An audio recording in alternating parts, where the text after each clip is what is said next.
Hello लोगोफोर, नोंथांमोननि गेजेराव आं आरो मोनसे गोदान भिडिअ लानानै फैबावबाय। लोगोफोर, नोंथांमोना बे भिडिअ क्लिपखौ नायनानै हमदां मोनखाबाय जानांगौ बे भिडिअआ मानि सायाव जागोन। लोगोफोर, बेनो जादों गोबावथार समनि उनाव नोंथांमोन गोबांथारानो मोजां मोनग्रा मुंदांखा रोजाबगिरि प्रबीन ब्रह्म बिथांनि रोजाबनाय मोनसे गोदान बड' मिउजिक भिडिअ दिहुनजाफिनबाय। बे मिउजिक भिडिअनि मुङानो जादों नोंबा आंखौ सैना सैया। बे मिउजिक भिडिअआवनो गाहायै फाव खालामदों फावखुंग्रि पुजा मुसाहारि आरो सुरजित देउरी बिथांमोनहा।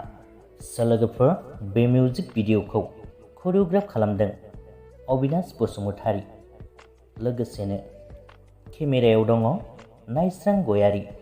बे मिउजिक भिडिअनि मेथाइखौ रोजाबनायजों लोगोसेनो लिरिक्स आरो टिउनखौबो होदों बिथां प्रबीन ब्रह्मआनो। मिउजिकखौ होदों सोरांसा बसुमतारी। फ्लुइट एबा सिफुंखौ दामदों तनजित बर्मा।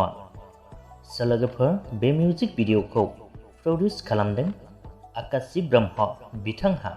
बे मिउजिक भिडिअखौ नोंथांमोना प्रबीन ब्रह्म बिथांनिनो गोदानै खुलिजानाय चेनेल प्रबीन प्रडाक्शन चेनेलाव थांनानै नायहैनो हासिगोन। नोंनि अननाय